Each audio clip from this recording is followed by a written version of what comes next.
just measured all these points you can see around the machine here to measure the stockpile that I'm sat on. It's all the material that's been dug out. All I've done is place the bucket around the perimeter and then various levels and points on the pile, and I've hit, if I go to the measure bar, I've just hit measure. Simple as that, really. Then if I want to create a surface to get a volume calc out of it, all I need to do is go into volumes, new surface, go to my selection window so I don't have to pick individual points.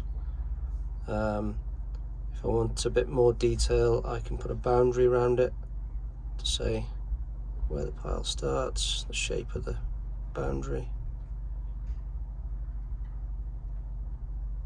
Something like that.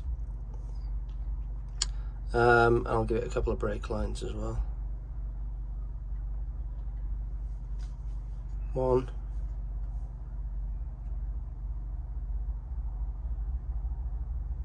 2. Happy with that? Okay, tick. Give it a name.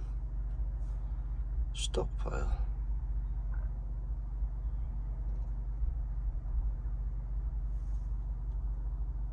Tick.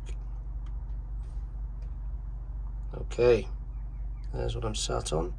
I can turn my points off. So there's the pile. I can also bring in the other model next to it, pad, so it makes sense. This is the where I'm sat alongside that pad. Right, and let's see how much I'm sat on.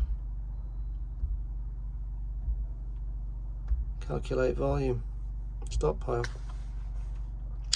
There we go, 3.621.